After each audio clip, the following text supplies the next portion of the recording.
Good morning, everyone. Today is Thursday, March 12th. The time is 10:13 a.m. And I'm bringing the Mount Vernon Industrial Development Agency regular meeting into order. If you can call the roll Sure. Chair Patterson Howard, here. Member Vanderpool, Here. Member Johnson, Here. Member McDonough. Present. We have a quorum of 3 with Mr. McDonough here on behalf of the school board as a non-voting member. The first matter for the agenda is the approval of the minutes of January 8th, 2026. Has the board had a chance to review the minutes? Is there a motion to approve the January 8th, 2026 minutes? I make a motion to approve the January 8th, 2026. Motion by Member Vanderpool. Is there a second? Second. Second by Member Johnson. Any discussion? All in favor? Aye. Aye. Passes 3-0. Next, we have our financial report. We do have financial statements we can go over. I know the treasurer Morton is not here today due to another commitment. We do have our CPA firm, RBT CPAs here, Shannon Manus. So perhaps we can have her provide a presentation on the audit for year ending December 31st, 2025. She is on Zoom here. Good morning, everyone. Morning. Morning. Do you have copies of the statement in front of you?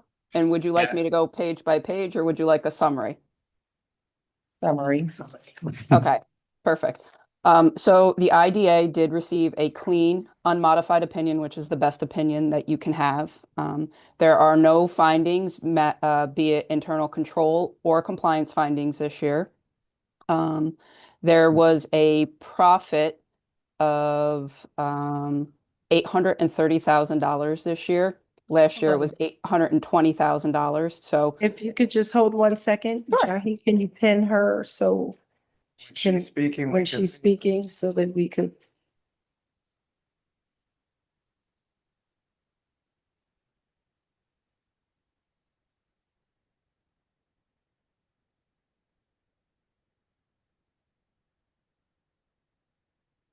It's only the being within the room on live stream. She's the main, whoever. Oh, on live stream, she's okay. But I.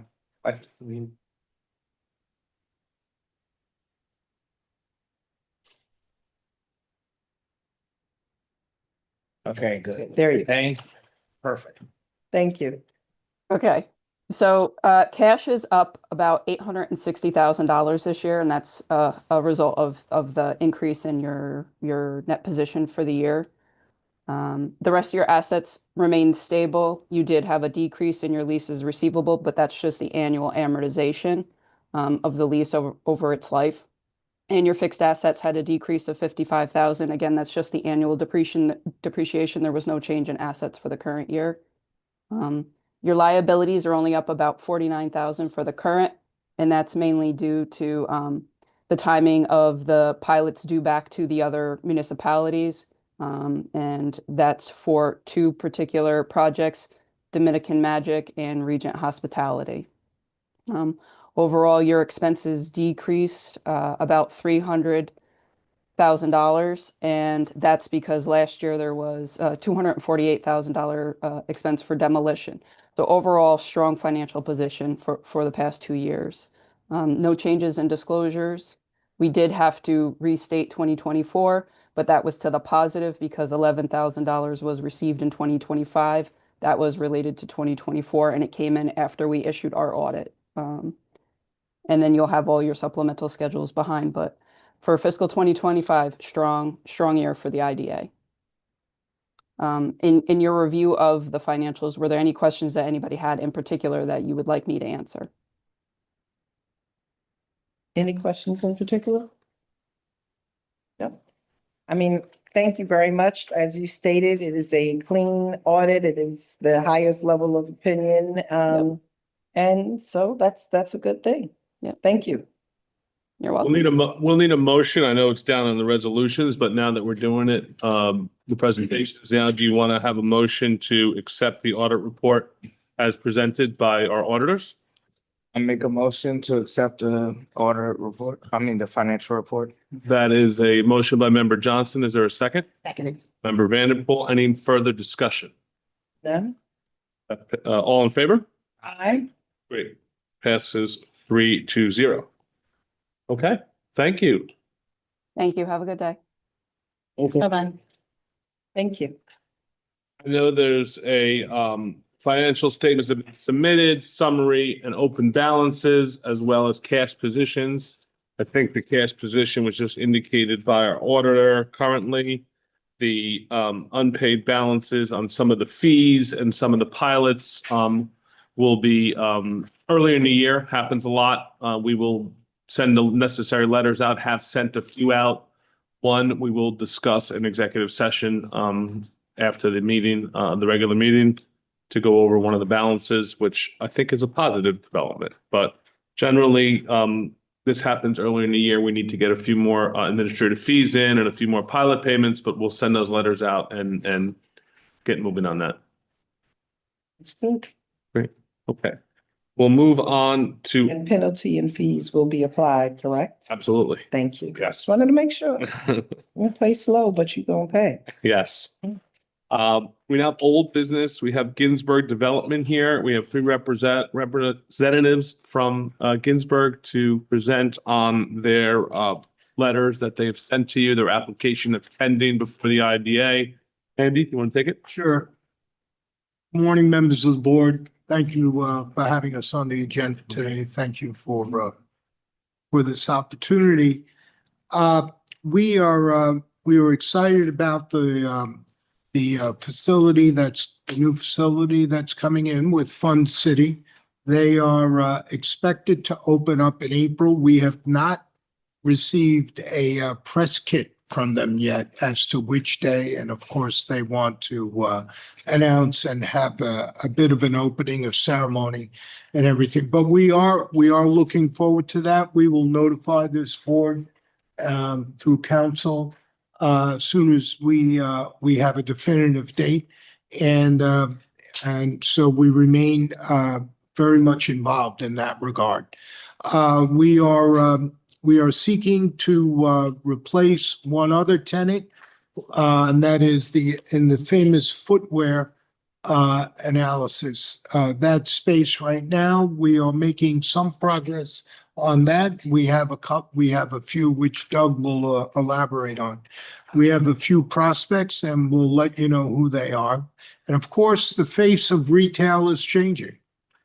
With everyone primarily shopping online since COVID. I mean, I beat that dog to death a long time ago, but that continues to be an ever-present value of retail as we have it today. But our issue here before you today is the extension of the pilot that has already been in place, and we have your consultant's report from Stores Associates. A very what I feel is a positive report for our need for this extension. The extension is approximately 14 years, which would take us to 2044, roughly 2044. 2045, yeah, 45.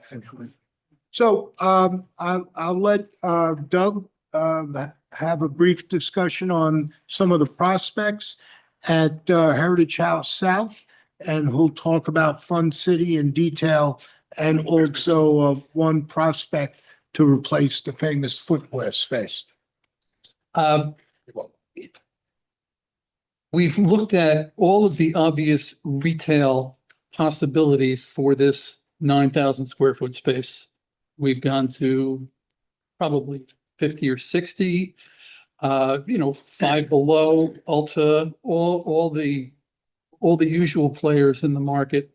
And for example, Five Below, they have a location in Pelham, so they felt it was too close to the Pelham store. And for one reason or another, a lot of, some of the other retail places were unable to come up with anything that configured with what they needed, because some needed less than 9,000, some needed more. And obviously, since this is the end cap space, it with very, very little frontage, it can't be subdivided any further. We do have a significant interest from a early childhood education and care center called Lightbridge Academy. They are,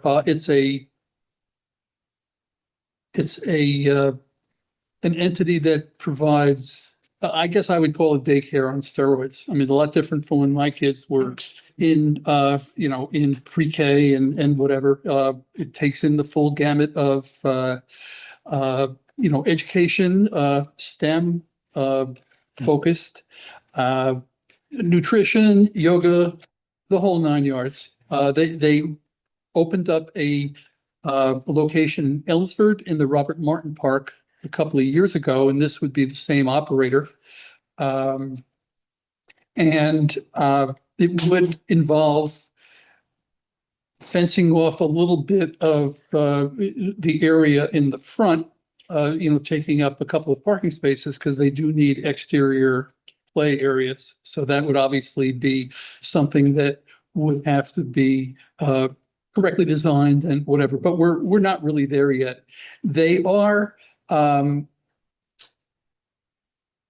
biggest difference between the center, let's say in the past 5 years versus when it opened in the early 2000s was in the era of the big box retail. The rents were starting in the low to mid 30s, plus the tenant would pay their portion of the common area maintenance and the taxes. Since then, we have seen the average rent in the center is now a little less than $25, whereas just 8 years ago it was $37. So that's a 1/3 a decrease of income, and the expenses have just continued to go up, albeit not tremendously, but they continue to go up.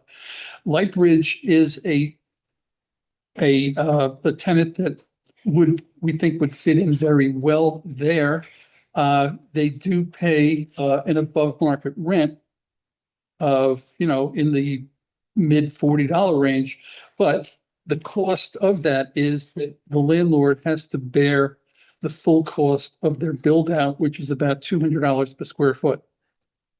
So when you figure out the cost to build this, because there are specs, because Lightbridge is a nationwide, I don't know if they're a chain or what they are, but they have specs, and everything is designed by their corporate office. And between to build the space and the commission is going to be about $1.8 million, between $1.8 million and $1.9 million.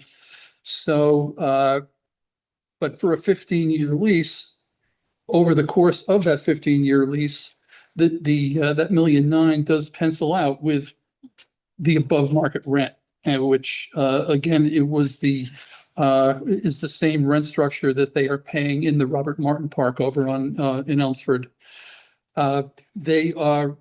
We're in the process of, we've been talking to them a couple of times, and we are getting financial statements from the operator, because obviously if we're going to sink $1.9 million into the space, we're going to need, comfort that should for any reason there be an issue, that we will be reimbursed for the immediate out-of-pocket cost. And you have to lay that all out up front, and then we recover it piecemeal over the next 10 or 15 years.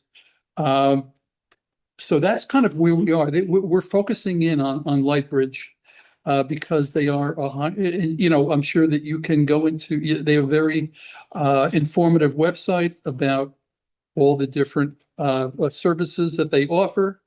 And so we are at this time, we're just going with the flow and letting the process kind of unwind.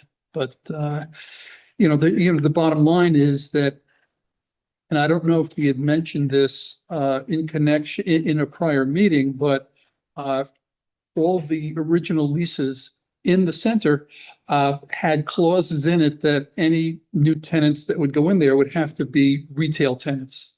And that was from basically TJ and Petco, and Bed Bath had it, but they're the ones that caused the whole problem by leaving. But in order for us to get TJ Maxx to waive the non-retail clause in their lease, they renegotiated their rent. So we took an $8 per square foot hit immediately from TJ Maxx. So they stepped back from where they were at 33. They stepped back down to about $25. So as I had mentioned, the average rent 8 or 10 years ago was 37, and that was the blend of the 4 tenants: Bed Bath, TJ, Petco, and the footwear. But the realities of the real estate market led us to, as we've talked about previously, come to the conclusion that Fun City was the only option. And in order to do that, we had to make concessions to TJ Maxx. That's been done. They are now paying a reduced rent, and they've got locations all over the country. A lot of them, I guess, were shared with Bed Bath. So once Bed Bath went under, they knew that was going to be their opportunity to come and make adjustments, to their rent. So we knew that was coming. And so as I mentioned, the cost of occupancy for this center is the base rent, and then the tenants all pay their share of the CAM and taxes, which now is about $7. It's about $3 for the common area maintenance, I'm rounding off, and $4 for the taxes. And during our conversations with Fun City, they were concerned that if when the pilot expired I believe in 31, that if the property then went back to paying taxes on the full assessment, that their cost of occupancy, the tax component of their rent could at a minimum double, and probably a little bit more than that. Because the total tax rates now are $1,684 per $1,000 of assessment. The property is assessed right now at $1 million, which we know is probably a bit high, but still. We had made the verbal commitment. We were unable to put it in writing, but we made the verbal commitment to Fun City that we would obtain the extension of the pilot in order to control and kind of level out the cost of occupancy for their lease for their primary 10-year lease, and then their first renewal option, because they're in for they're obligated for up to 20 years, but they wouldn't necessarily have to renew after the 10. But obviously, if this site works for them, they would want to do that. But the potential increase of the real estate tax portion of their occupancy cost would be a hindrance. So primarily, the extension on the pilot, the genesis was basically for Fun City, because at that point we did not know that Famous Footwear was not going to extend. They were an original tenant, and they had a 10-year deal. They had exercised 2 5-year options, but their business situation just required that they close the location. So they moved. Their lease ended in November 30th of last year. And again, we went for the first couple of months, just looked at retail people, but we focused in on Lightbridge. That is it's a quality and a very highly regarded operator in that particular space. And I've already spoken to TJ Maxx, and I said, look, we've got another retail tenant coming up, but I said, frankly, there's no meat left on the bone. I mean, you guys kind of raked us pretty good before, but there's nothing. And they understood. So that we don't anticipate a problem from TJ Maxx. Petco has a much more limited right in terms of their approval of replacement tenants, and also a lot of these approvals just pertain to spaces over 25,000 feet. which this one isn't. So as we stand now, we're working with David Scotto, who is our broker from RM Friedland, working with Lightbridge, and that's kind of where we are as of today. But we are we're optimistic on that. But again, the core issue being the fact that because the overall rent in the center has regressed by a third over the last 10 years, and the expenses have not gone down, that the extension of the pilot, is even more critical now than it would have been even a year ago. So that's kind of the the update.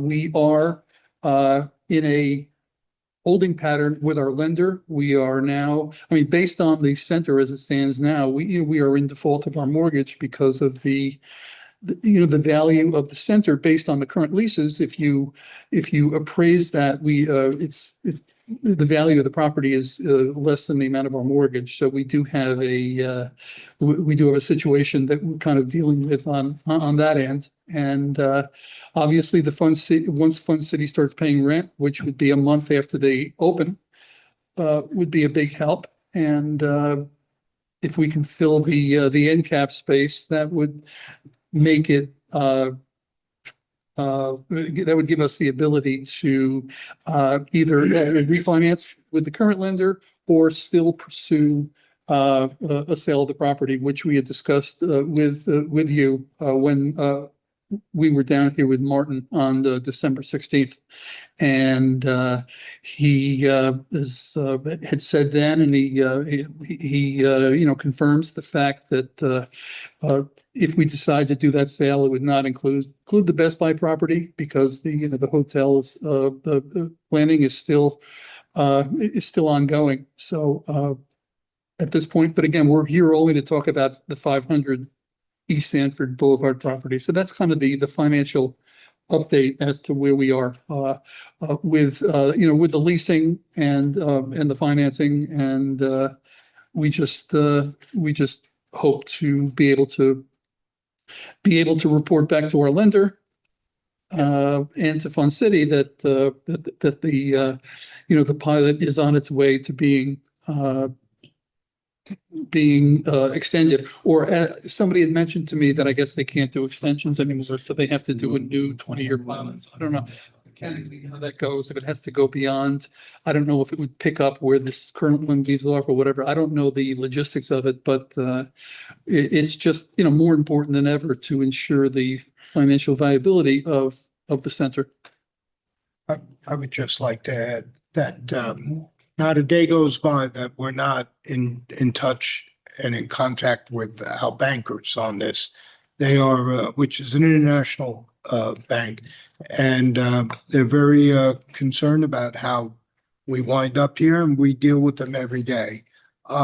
We believe that we've told them that we hope for the best, and that's what I say to you, here today. Certainly based on the economic report, and we respectfully request the next steps. What could transpire here today. Thanks, guys. I know our economic consultant, Victoria Stores, is on Zoom here and has prepared a report for the IDA board to review. Victoria, if you could present maybe to the board the analysis that you performed, the economic viability, economic analysis of the request for the pilot extension, new pilot. I think that would be helpful for the board. I will be happy to do that. I want to make sure first that you can all hear me. Yes. That's Excellent. And then what I have prepared, a PowerPoint presentation to bring everyone together and walk you through it.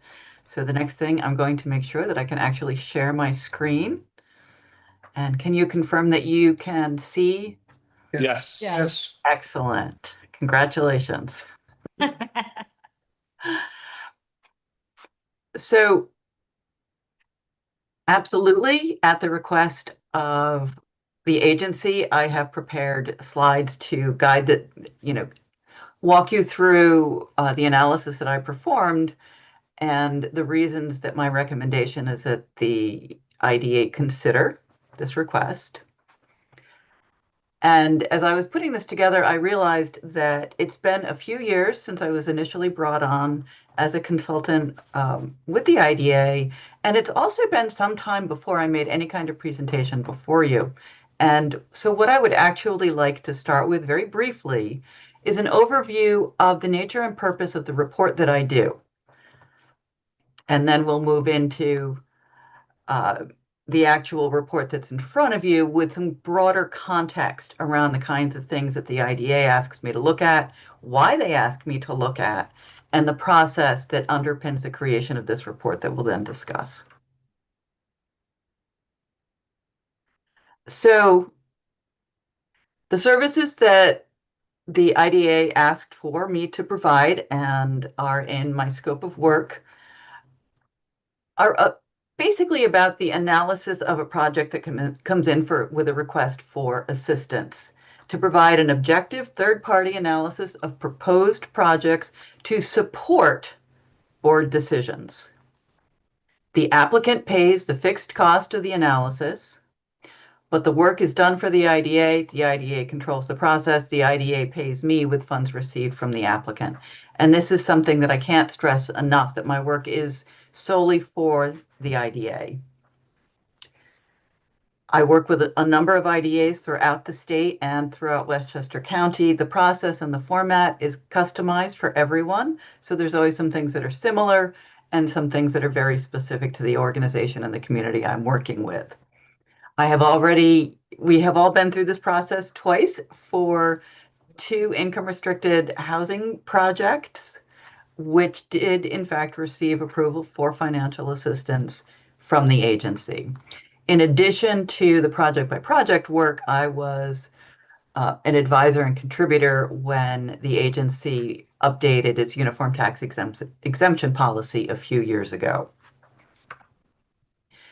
So the basic project evaluation process is designed to apply a consistent review standard to all projects, and it offers the objective third-party analysis, again, to support the board's decisions. So the first step is the developer submits information. Beyond the basic application, there's a pro forma workbook. They provide me a lot more details about cash flows, costs, capital structure, capital budget, and sources of funding for the project. The additional information provides, even without me, would provide a fuller understanding by the board of what the project intends to do and what its costs and financial performance could look like. Provides an opportunity also to understand special or catalytic project benefits. A couple of the projects that have come before the board have also undertaken certain infrastructure work or other things that have direct impact on the rest of the community, not just the project. And this process has enabled the board to understand those a little bit better. And I perform a quantitative analysis leading to the if not for test. If not for the financial assistance, would the project move forward? So this is basically to confirm whether there is a clear financial need. I will look at one or more pilots, typically in the review process, and certainly if an applicant submits a pilot request, as was the case here, I will look at that as well. Generally, I look at the reasonableness of the financial returns. What is the net cash flow? What is the cash on cash return for an equity investment? Compare that to market benchmarks so that the board understands how much, what is the return with the assistance and without the assistance. And the if not for is without the assistance.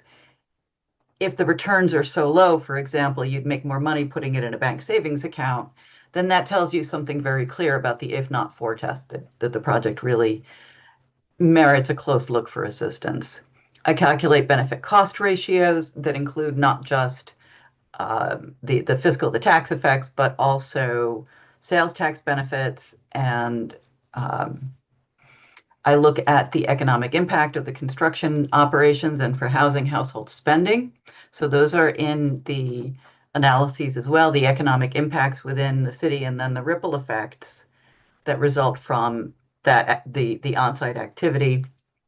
And I also perform a quantitative analysis estimating how well a pilot payment would cover any new costs of public services and education. And just very briefly, a little bit more context.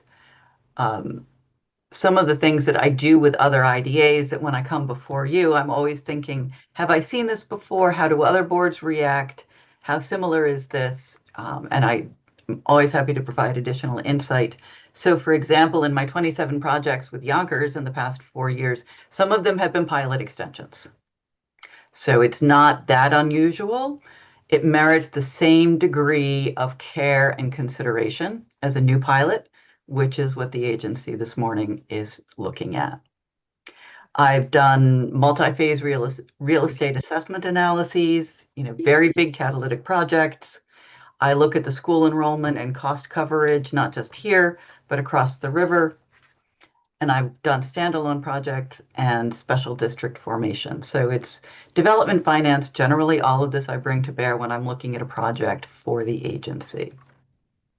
So moving on to this project specifically, this first slide, and I'll get copies of this for your records. As we heard, it's an existing retail plaza. They've got current tenants. They're anticipating that it will be filled. Fun City is coming in. So moving down a little bit below to some of the things that you haven't already heard this morning, the original pilot payments are calculated using a complex formula, which is substantially different from the commercial pilots in the agency's current uniform tax exemption policy. The current uniform tax exemption policy establishes a schedule of tax abatement as a percentage off full taxes. So the applicant is requesting, as you heard, a continuation of the existing pilot, continuing as more or less fixed payments, that they would increase 2% annually over time rather than the current 6% annual increase in the current policy, in the current pilot. So the applicant's request to continue restructure slightly the existing pilot does constitute a deviation under your current uniform tax exemption policy. And that is something that the agency has the ability to do, but it's important to recognize that your stated preference is for a different kind of pilot for a commercial project. What they're asking for is a deviation from your policy. And what's also very important in this analysis is that since the project has been under a pilot since construction, a reassessment has not been performed. This is normal, especially when you have a fixed payment structure that is not relying on the assessed value at any given time. I did have the opportunity to discuss this briefly with Commissioner Vanderpool several weeks ago. We looked at some of the numbers, and the preliminary, very preliminary estimate is that if it were reassessed, it would probably be lower, but she has not had the time to go through thoroughly the process needed to give me a better estimate. And that's fine. That's absolutely fine for this purpose. What's important to know is that some things have changed. Currently, it's assessed at $1 million. If it goes below that, then that can have, in a standard commercial pilot, then the taxes would be, well, either full taxes would be lower than on the 1 million value. A standard pilot would be based on that assessed value, and rather than on a fixed payment. So in estimating the pilot, which is really the core of what we're doing here, I did look at the applicant's request. That was about a 56% discount from what I estimated as full taxes on a slightly lowered assessment of just under 600,000. Again, very preliminary. But the goal was to conform a pilot extension as closely as possible to the UTEP, to the policy adopted by this agency a couple of years ago, which would discount a commercial project over 20 years The first year would be a 100% discount, and then the tax abatement would decrease over time, ending with very close to full taxes at the end of the 20 years. That's the basic commercial pilot in your uniform tax exemption policy. And so my starting point was, well, what if this were coming to us new today? To start the clock. But there are certain things that do need to be modified because it is an existing project. Right now, the current pilot payments are higher than they would be if they came in as a brand new project looking for a commercial pilot with that 100% discount. And so one of the most important factors in structuring a pilot is don't create a fiscal cliff for the taxing jurisdictions. Whatever they pay in 25, 26, it should be equal or higher in 2027. And therefore, to use the concepts behind the commercial pilot, I had to start it midway. So instead of starting at 100% discount, started at a 50% discount, creates about $33,000 higher than the last year. That's within the ordinary step-up range that they've been experiencing so far as they've shared with me in their documents. There's a catch-up period. This, on a preliminary basis, estimates a 50% abatement for 7 years. And then for the last part of the pilot, matches and catches up with your commercial pilot.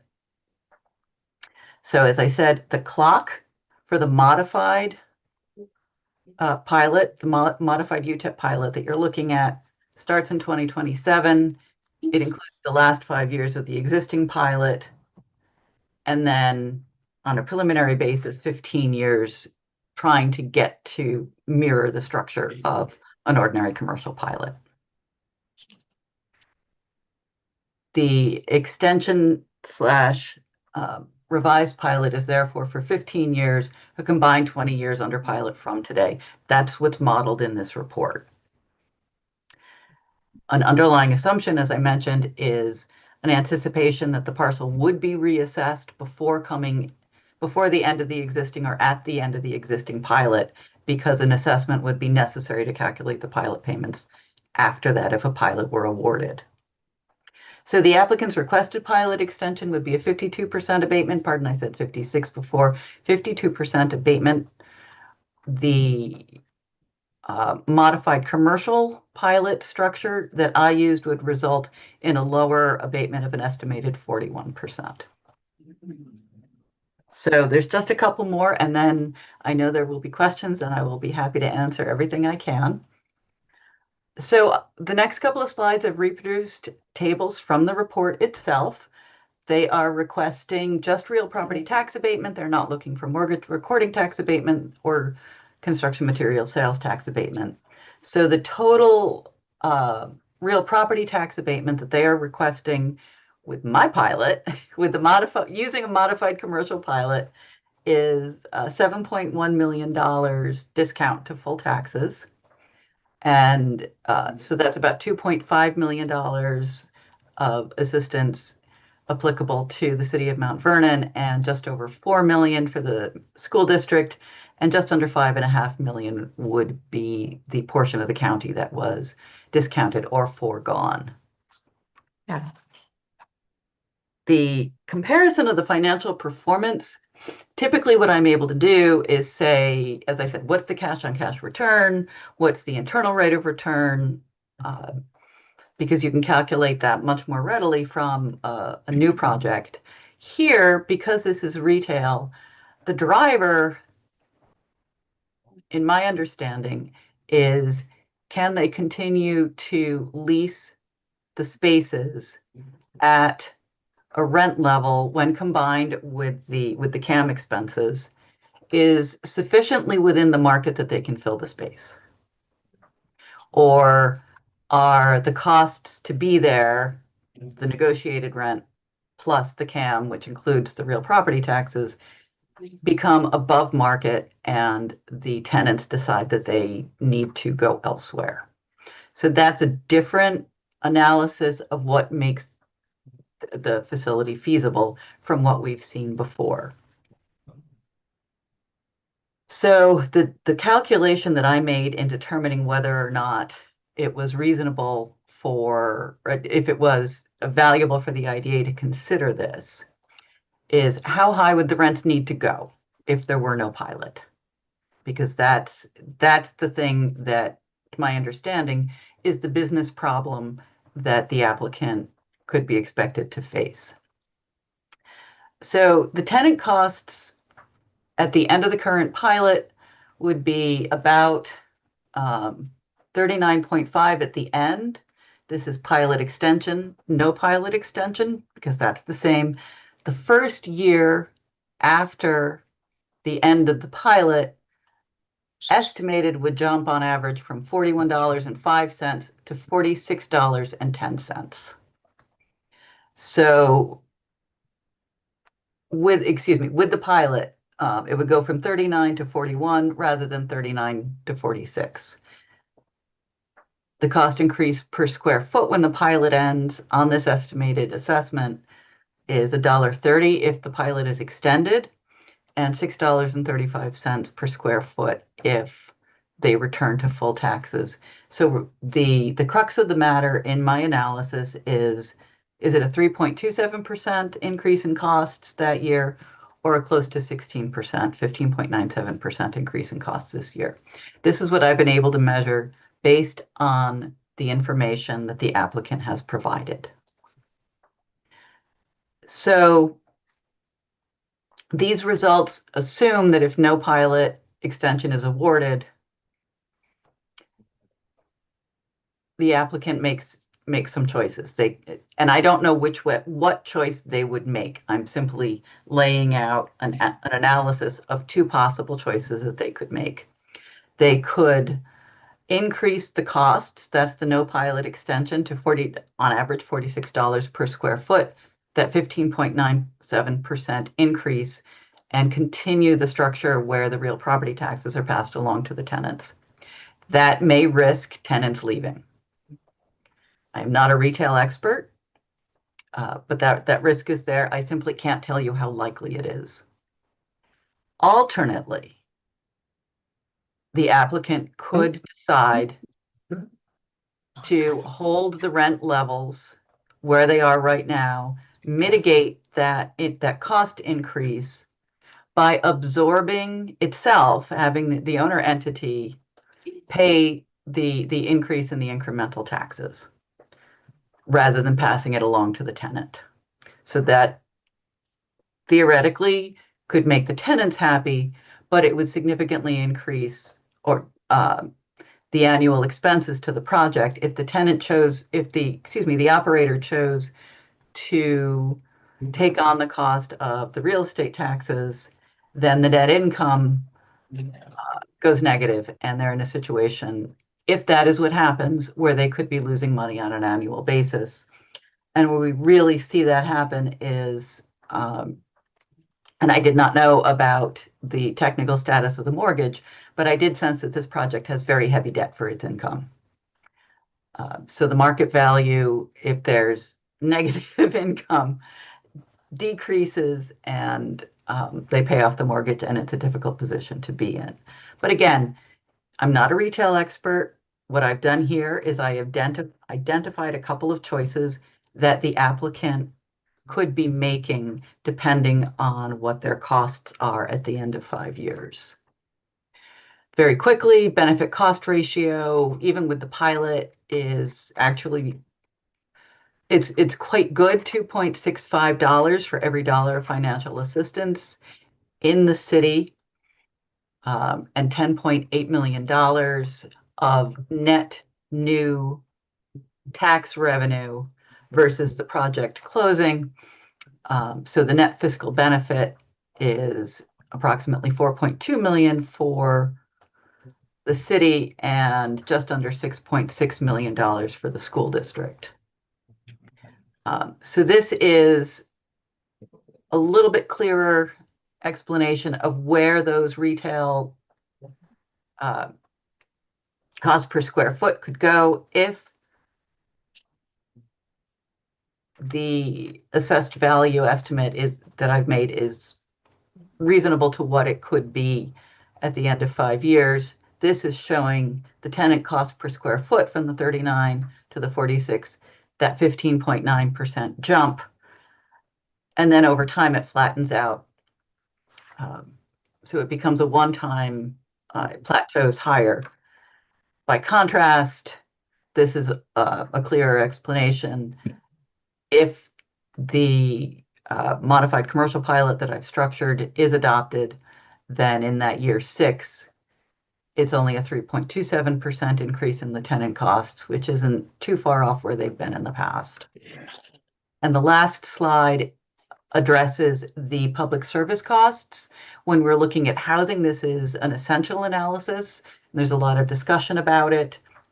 This is a retail facility, and it is standard economic development process and doing a fiscal analysis of the effects of a retail, a commercial versus a housing. It is standard and accepted practice that you do not estimate that there will be new students in the school district because this retail plaza continues to operate. You also do not assume that there will be new households because the retail plaza continues to operate. And what this means with these assumptions, we're in a steady situation that compared with some of the levy costs, the school district is getting approximately $7.86 million with no students added, and the city approximately $5 million with no new households added. This is part of why the cost-benefit ratio is so strong, because you do not have incremental costs associated with providing new services. This is a little bit of detail from the project. The net tax revenue and the distribution is in this chart. And I'm going to end there so that you have the opportunity to ask questions. Thank you, Victoria. Board members have any questions? I'll let y'all start.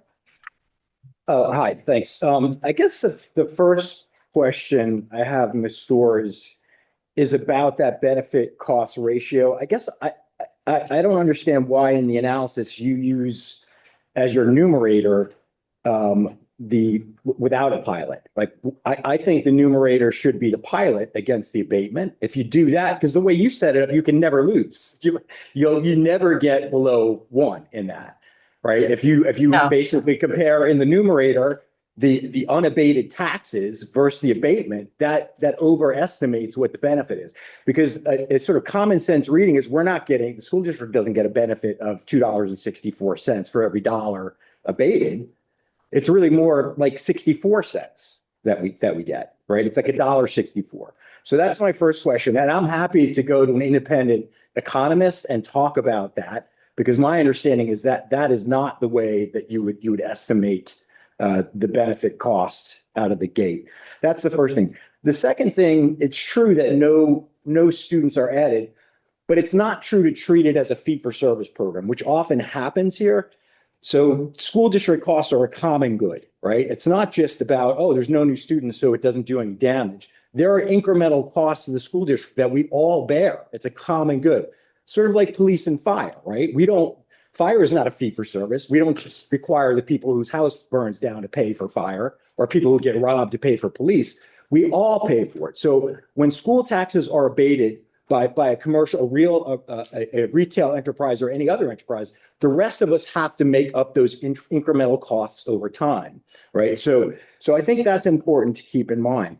A couple of other things, and again, I'm coming from the perspective of trying to protect school tax revenue, which most of what's been abated, I think you guys go back to 2005 is when this project started. Okay, so by far the mint has come from the school district, right? Like 60 cents on the dollar, roughly. 62. 62. But it bounces around a little bit, but around there.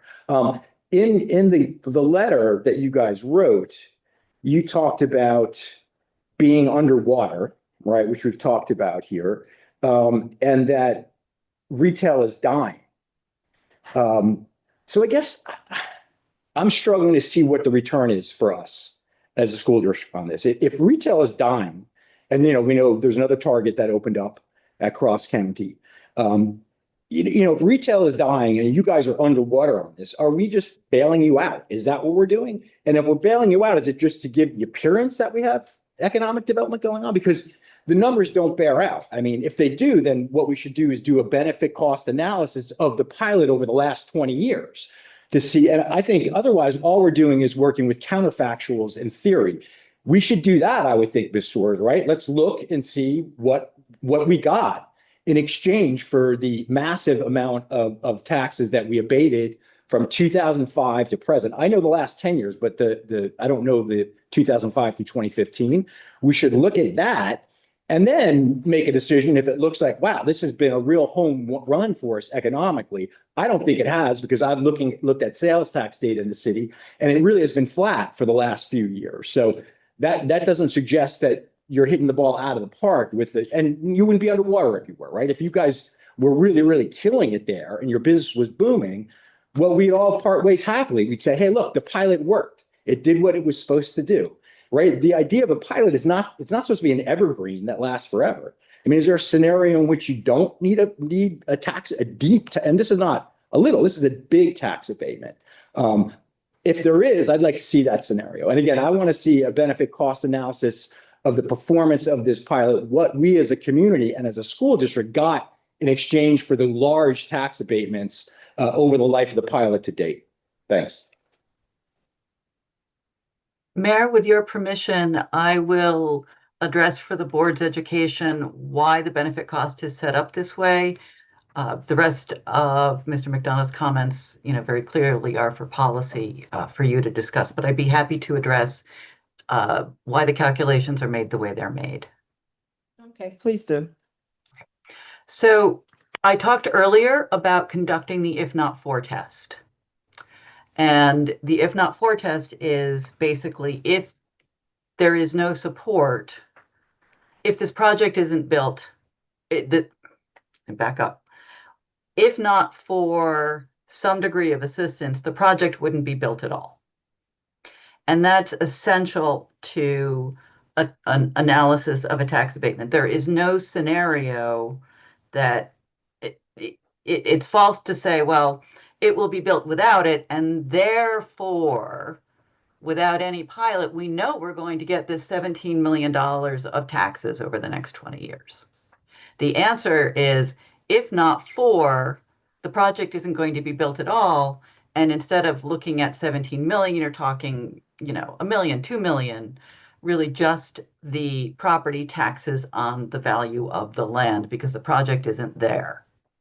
So the reason that a standard calculation of benefit cost is constructed this particular way is that you need to say, if the project comes through, which we know it won't without assistance and is part of the if not for test, then you get these taxes. But you are letting some of them go. You are foregoing some of these taxes in order for the project to move forward. So I have done analyses looking at what's the incremental revenue just from the pilot versus the foregone revenue. And that doesn't tell the proper story. The story is, of a potential 17 million, you're giving up 6.5, but you are getting the difference between the 17 million and the 6.5. And that's what this is designed to show. And we have looked at together projects where this benefit cost ratio was less than 1, because it was income restricted. The shelter rent formula in your UTAP advised that certain approaches be made, and we have looked at a benefit cost ratio of less than 1, where there was not, in fact, any estimated incremental new tax revenue associated with it. So it is, ideally, every project is at least break even. Municipalities, agencies, IDAs have the have the right to say, well, this is less than 1 on the dollars, but it's very important. Here, you can say this is 2.65 on the dollars. We're still going to consider seriously whether or not we want to make this. It's your decision either way. So these numbers are a guide. I think the only issue with the counterfactual argument that you make, it's the assumption baked into the but for is that nothing would happen in that spot. All right. So that's basically so the world stops and no other improvements could be made in that site. That's basically how the but for works. It just seems like it's stacked against the community. And again, I will just go back to saying we need to look at the performance of the pilot over the last 20 years to see if it makes sense to bail out what the developer themselves say is a dying industry and an asset that's underwater. So what are we getting in return for that? Other than, again, bailing them out, it doesn't do us any good to give the appearance that we have a target there. It doesn't do us any good at all. If this is a dying, a bad bet, then we shouldn't be continuing it. It seems like we're saying, yeah, it hasn't worked in the last 20 years. So give us another 14 years. Or what? When does it end? Is there a scenario in which Ms. Storrs, this project can pay full boat like the rest of us? Or no?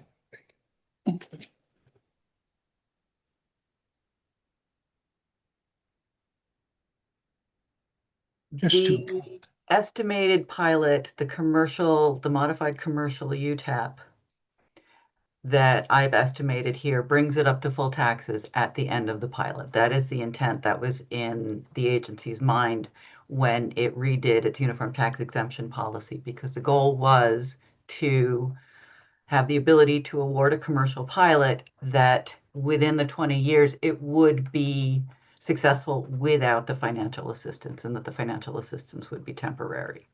And that is what is modeled here, is that at the end of it, the facility is not coming back for another pilot extension. Things change. The IDA maintains the ability through its deviation to make other decisions as needed. But generally, the intention of the commercial pilot, the modified version of which I've shown here, is to bring it up to full taxes at the end of a certain period.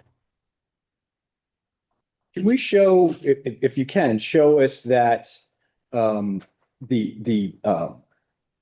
real tax revenue for the school district over this extension period would be worse off than the pilot? Can we do that? Can we compare it that way? So what we receive on the pilot versus if no pilot was given over the extension period. I know you need to have the new assessment from Ms. Vanderpool to do that, and then look at that ratio. That'll show us that way, right? That's something that the board and the staff can ask of me, and we'd certainly have that conversation if they asked. Okay. There any other comments, questions, Stephanie? Sure. I mean, Commissioner Vanderpool. as stated earlier, we all know retail is currently hurting throughout not just Westchester, but throughout the state, right? Ever since the COVID era. I will say, based on, I did speak with Mrs. Storrs for a short period of time. Based on the current assessed value, which is $1 million for that one. For that particular parcel there. I will say, based on the analysis that was submitted to the IDA board, along with the current leases that I got a chance to look at, I will say that the assessment is overassessed. I haven't had time to really dive into it, but I will, look at the numbers to see what the assessment should be if we do agree to do a restructure with the pilot. Saying that, also, I do have a question. I know you guys asking for a 14-year extension, and then somebody mentioned that it has to go to a 20-year extension. That's like mandatory. I would like to see, I don't think it's a 20-year extension. It'd be total to 2045. 2045, okay. So 5 years left on this one. 5 years left. Plus We have to start 15 over, more. or we can, We'll look at the structure if it gets there. We haven't dove into that yet. right. And I will say just, for, born and raised here, city of Mount Vernon, I would say with that project there, that's been there a long time.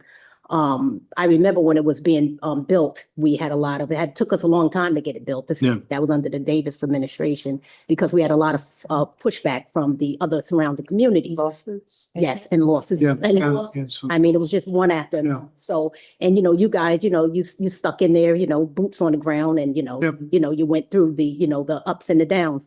But I will say that with that development there, I mean, we do get sales tax, we get other different types of revenue streams there. I think, I know Chris stated that the last 2 years that it's been flat with the sales tax, but that's not just here, that's throughout everywhere. That's also because of Bed Bath and Beyond. So With when Bath and bankruptcy- Beyond, right, with you know. bankrupt, and now you got, you have vacancies Yeah. there. So that's, so we understand how the analysis, not the analysis, but the seasons are going, with that. I don't want to use seasons, but I mean, the financials, based on the different time periods with that. So I do think that it's been positive, for the city. I can say that, with, Tarjay, I call it Tarjay. I call it Tarjay. I mean, every time I go there, it's always, a lot of, foot movement, Sure. stuff like that. And hopefully that, we can get something, that's beneficial to the city and also beneficial, to you guys. But I wouldn't, like I said, and I'll state again that the assessment is high. In our terms, we consider it over-assessed, but I will have to look into it and dive into the numbers to then reach out with Mrs. Doris, and then we can go from there on my aspects. That's all that I have to say. Thank you. Okay, well, yeah, Commissioner, just, yeah, I mean, because based on the $1 million assessment at the equalization rate of the 1.8, Yeah. we're looking at a market value of almost $56 million, which is, Right. obviously, okay. Am I allowed to ask Ms. Storrs a question? Procedurally? Madam Chair? You can ask, but I'm going to ask you a question really quickly. Yeah. So Lightbridge, I know that's one of the businesses that you're looking at coming in. They're not profit, correct? I believe they're a for-profit, I believe. I mean, it says they're not for profit, so I mean, there wouldn't be any sales tax benefit from that business I don't. coming in. Are you talking about a sales tax abatement for? I'm just saying, I mean, if we're bringing into a kind of a retail Yeah. space, a not-for-profit organization, Right. then there is no sales tax benefit to the city. No income, right, yeah, but again, this was not our first choice, No, I'm No. I just want to be clear I agree. that, we're talking about potential sales tax over a certain time, how that'll benefit the community, Mhm. and so there is no, there's a benefit that you would have a tenant and it would cause you to maybe stop hemorrhaging, but it would not add to the sales tax base of the city of Mount Vernon. I mean, you could look it up. I kind of looked it up to see if they were. I mean, if they're a childcare organization. I ran a childcare organization in the Y for 16 years. Right. And typically, it's not like it's a rock and play. They're providing licensed childcare on steroids, but still it is a non-taxable entity. They have to pay property taxes because, they don't own the building, so they pay property taxes through your entity, but it would not necessarily be a sales tax benefit to the city. Not directly, no, obviously, Just- you have the employment, but also, they would, I would assume they would have purchases and things, that they would incur over the course of their operation that would result in the sales tax itself. I mean, it's, No, I understand. I mean, the other thing, the sales tax in Mount Vernon has not been flat for the last 15, it's been flat maybe for 2 years, Right. but we went from in 2016, 18 million to, just now 28 million. The question is, does all of that come from big box retail? Big box retail. I believe in big box retail is dying. People are spending money, but people are also looking more for experiences. You know, some of the spaces in your in your center are big spaces, some of them are small spaces, but you know, I would also encourage you to kind of look at a variety of potential tenants. People are looking for destinations. They're not just looking to shop. They're, you know, they can shop online. So they're looking not just for restaurants, but for, you know, jazz or they're looking to Bowling alleys. well, you know, whatever, but people are looking for experiences. It's not that people are not spending money. They're just not spending money in stores. Target continues to perform well, even though there is a Target in Yonkers. The Target in Mount Vernon is one of their biggest grocery stores in the country and has consistently been since it has been there, because I speak to the national Target representatives, who I sit on some committees with all the time. So, you know, the thought was, oh, as soon as Target opens in Yonkers, Target in Mount Vernon is going to close and the parking lot is always full. So I would not say that that has crippled the Mount Vernon Target at all, but I do think that as we look at potential tenants, that we might have to be a little bit more innovative, you know, in the mix that we're looking for, that's going to bring success to your organization. Yeah. Success to Mount Vernon, success to your organization, whether you choose to keep it or to sell the space. You know, having a better mix is going to be beneficial to you and us as a city. But you know, you could ask Ms. Storrs the question. You know I'm going to want to look at this a little bit more. This is the first presentation that we're having, so. Okay, but yeah, my only question for Ms. Storrs at this point, and again, I don't have my file where I printed out all the information I provided. On the report table 1 on page 3, the comparison of financial performance. I was just wondering what the source was of the outstanding mortgage principal that's in there of the 26,749. Because that is not what we owe. So whatever the number is closer to 30. And it was actually 29.3, if you want to be exact. And so it certainly impacts these numbers. But again, I haven't looked at this long enough to see how that saying would flow into any of the other pages. I'm just saying that it says comparison of financial report table 1, page 3. 29.3 in March. Yes. Mayor, with your permission, I can answer that. That's a factual question, straightforward. Yes. Yes, please. The Excel workbook that the applicant filled out, sent to you for me to use, included an amortization schedule for the existing debt, and that's what I used. Okay, but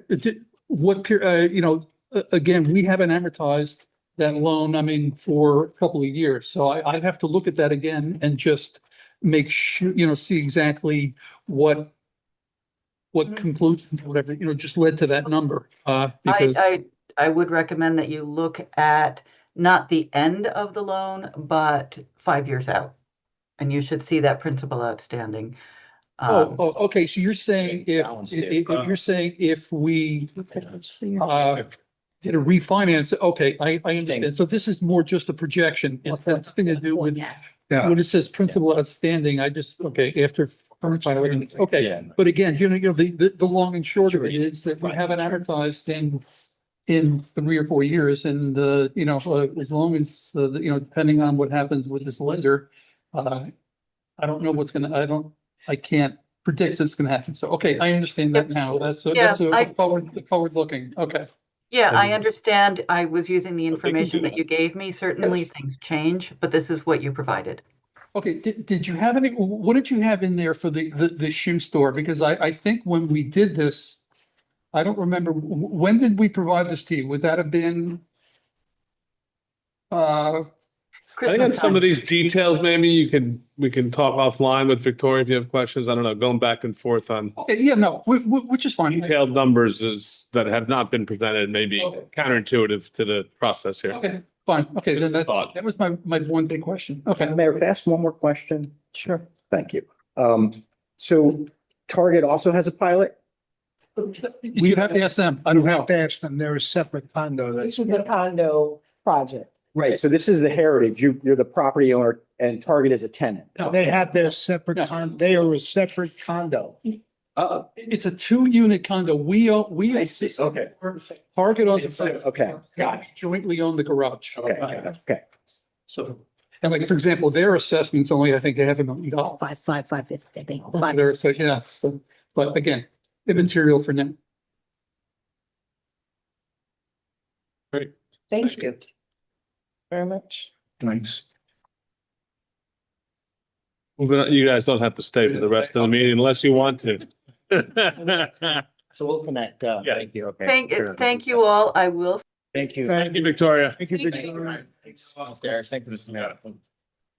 We have the Executive Director Report, Pam Tarlow. Okay, so I just wanted to give you guys an update on what was going on in the world of economic development as we know it. In the last month, I've met with 4 entrepreneurs and or nonprofit business owners who hope to come to Mount Vernon. And I've acted as an ombudsman to kind of help them understand the building planning process, as well as help them to connect with other agencies such as Small Business Administration and doing some business planning, or the FEC to help them with legacy planning. And Pro Bono Services, who provides legal services to nonprofits. I'd like to chat on a lease versus sales discussion. We've sort of touched base on that prior. And in executive session, if we have time for it, I hope we do, I'd like to talk to you specifically about a term sheet that I've sort of created that I'd like to get your approval on moving forward on those kinds of projects. So number 3 is I've met with a local developer who wants to do an owner affordable building. I am working with them to connect with HCR so that we can do some sort of program. We would need Affordable buildings, so you mean a co-op? a co-op. Exactly. And their AMI that they're looking at. Would be 80 to 100%. Okay. Which for a family of 4 is $170,000. It's a nurse, a school teacher. And I think it should be part of our target, certainly. So we're trying to figure out ways to provide a first-time homebuyers program, maybe with home funds, which I'll be talking to the URA about, and moving that forward. We have set on the calendar, please put it on your calendar, although I don't have confirmation yet, March 28th from 10 to 3. We're calling it a summit to discuss sort of a first go round on land. It's already on your calendar, Mayor. Land use issues. We have currently tentatively 3 items on the agenda. One is regulation and how it affects development. One is affordable housing and its role moving forward. And one is Affordable or workforce. And I'm very intentional about language that I use. Okay. And I think you have to be, right? It is a Because work- they are very different. We are, but it's actually quite large because we're also going to talk about set aside, which might not be workforce. It may be something less than. And we have to create that balance. And that's a conversation that I think the policymakers need to make. And we need to facilitate that happening at the summit.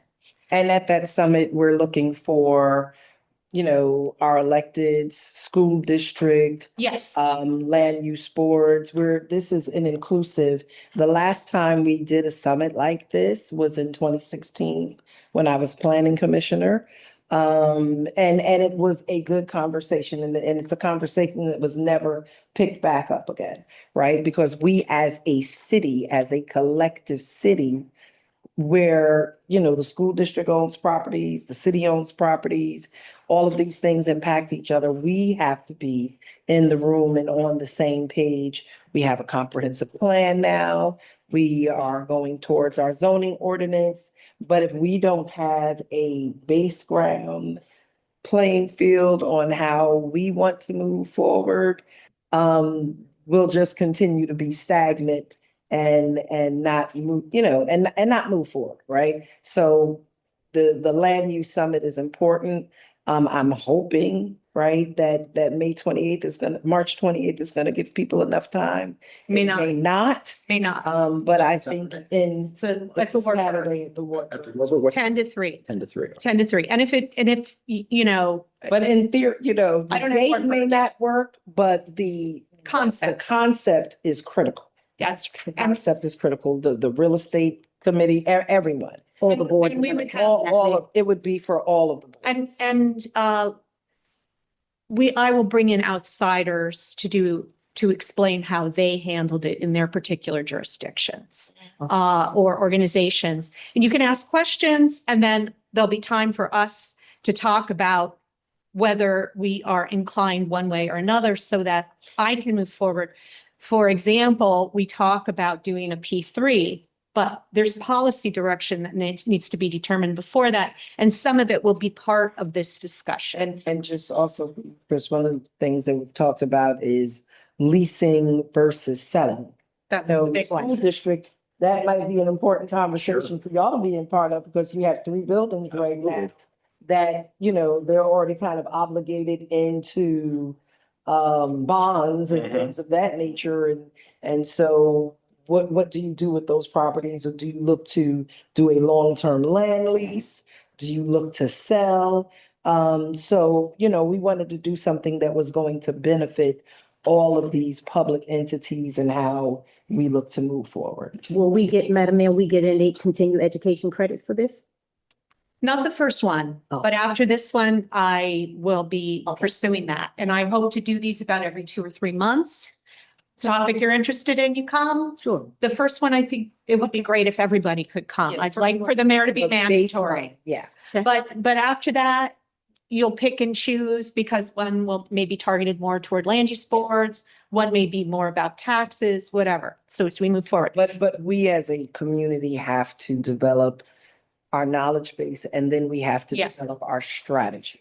Yes, and even in what we just had, we had some, very smart people talking to us about what this particular GDC project may or may not include. And I felt like there was some fundamental questions that the public might have that we need to sort of structure in the long run. And those are the kinds of things that when we know that policy, we can actually help people who don't really understand what's happening, including sometimes ourselves. So the 3 items on the agenda were sales versus lease agreements, regulation and its effect on development, and affordable housing and/or workforce housing, and what our interests are there. The next thing is that I had a conversation with Urbanomics. As you know, we've been waiting for some information from them regarding setting our School. metrics for our multiplier for the schools. I was told last Friday we would have it. I have not yet seen it. I don't know because Dr. Morton isn't here, whether it was just sent to him, but I'm on that and I'm going to push that along because that multiplier is so key to actual numbers. Yes. If you look and say, it's 1.2 versus 1.8 in that multiplier, then the actual loss to the school district isn't reflective, and we want it to be accurate as possible. We have the job description. And it will be made available to the board, by probably, I believe, probably by Monday. I was supposed to get it last Friday, so I don't know. As soon as I get it, you get it. I know it will be made available. Oh, you said by okay. Monday. Oh, yes. So you've already spoken. to Okay. Dr. Yeah. Moore. Mhm. Great, Good. great. All right. Job descriptions, we talked about 3 new job titles for the IDA board, the director position is already out. We had conversations, which we've discussed previously on what that position looks like. I've gotten, looks like 3 resumes. One might be quite good, I'm not certain.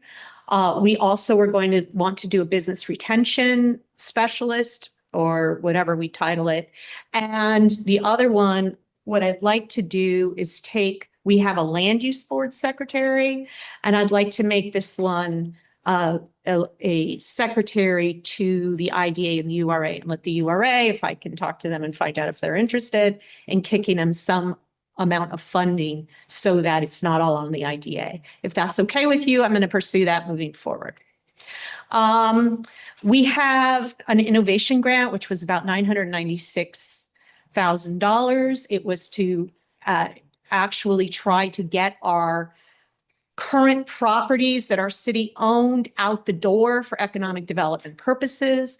As part of that, there was a cost we provided for staff time.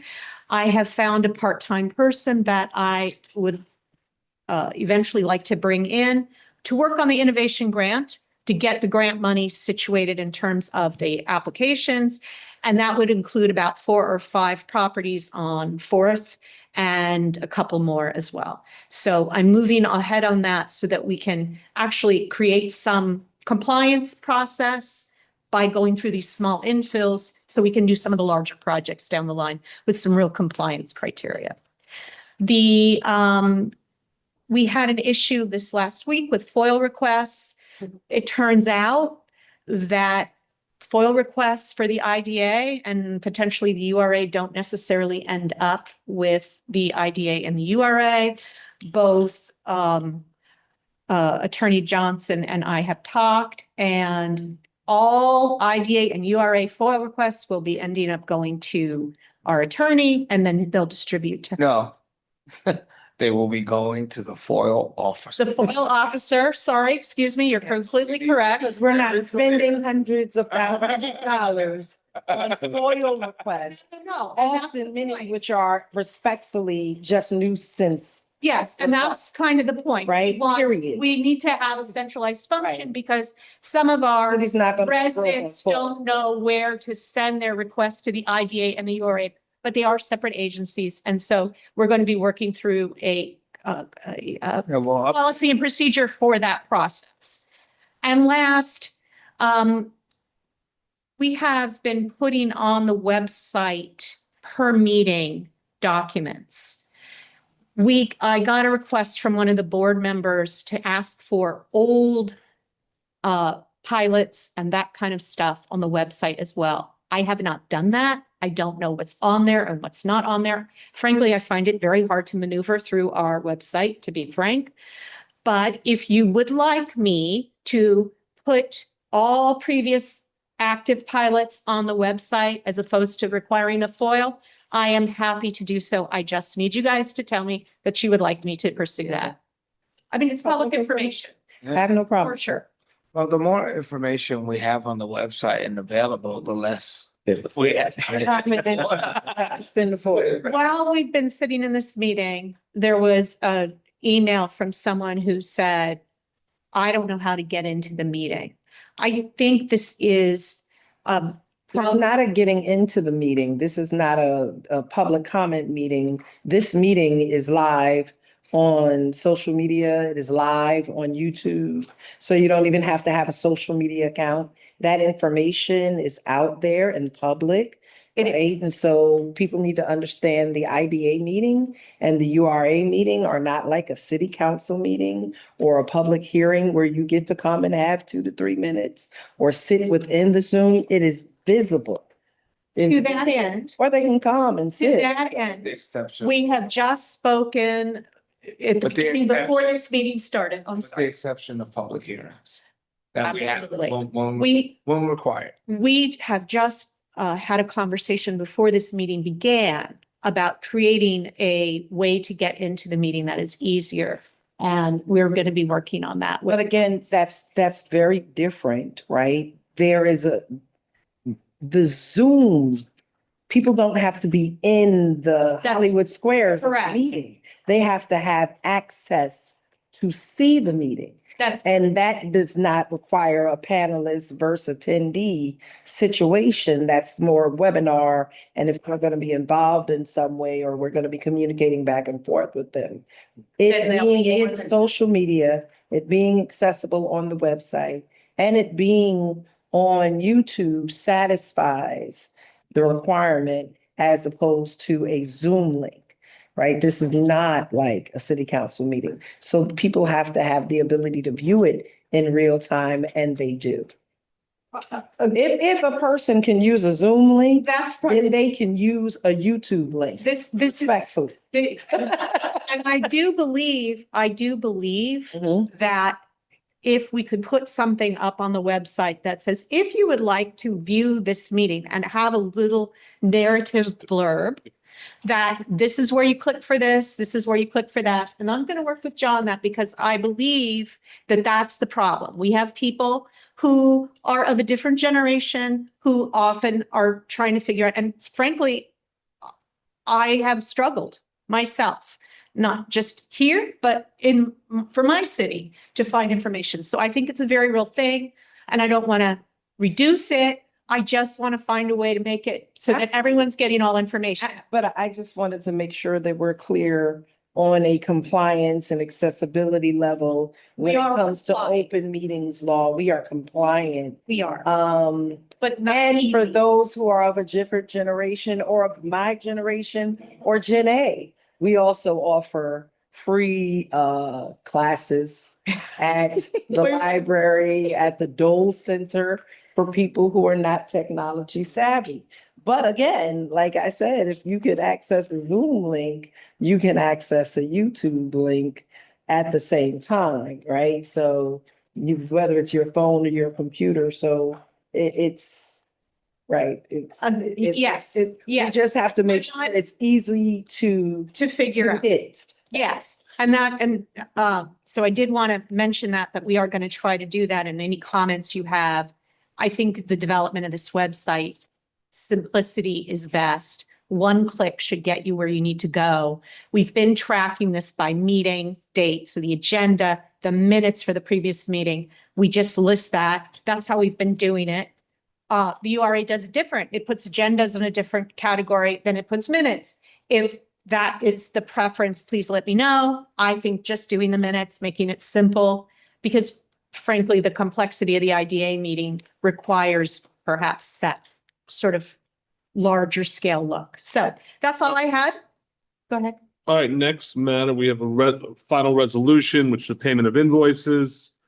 It's legal fees, it's retirement system, it's locksmith. The legal fees, you note there are litigations pending and issues related to unpaid pilots for 2 locations that are on there. One of them I'll talk about in executive session. That is part of a reimbursement that they'll have to pay. So that's sort of the nuts and bolts. And the other one will be included in the bill that they'll have to pay. So it's IDA paying, but it's going to be part of the reimbursement that we're working on with the developer or the owner of the business. Okay. Do we need to go in executive session? Now, we will in a minute. I'll get some details, but that's just for this resolution, we don't need to, unless anyone has any questions. Is there a motion to approve resolution 2026-1, the payment of invoices? I make a motion that we adopt resolution 2026-1. Motion by member Johnson. Is there a second? Second. Member Vanderpool, all in favor? Aye. New business, I don't believe there's any right now. Report of agency council. I would like to discuss 2 things at executive session. I have nothing for the public session. So is there a motion? We anticipate do we have to take a vote in an executive session, or is this just for information? No votes in executive session. No, we just- come back into the regular meeting. Okay. we don't so vote we in the still have executive to session. come- No, I'm just saying, okay. We'll come back to close the meeting. That's it. Yeah. There'll be no new business. I just want to say, we never take vote. Yeah, I know, but I'm just saying. Would we be required to take a vote? clear. Yes, would we be required to take a vote after executive session? Right. Okay. So there's Not a today. motion to go into executive session to discuss real estate issues related to property on 3rd Street and also potential litigation related to the Dominican Magic pilot. Did we do the second resolution? Yeah, we You did did that both. earlier. Yeah, I jumped it up. The tax after the audit You presentation. went out of order. Okay, The only second resolution was the audit right. exception.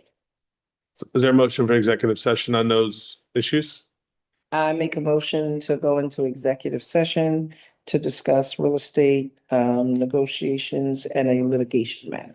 Chair makes a motion, seconded by member Vanderpool. All in favor? Aye. We're in executive session and will be no further meeting after this other than to close the meeting. No further business after the executive session.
What I guess motion to come out of, We did that already.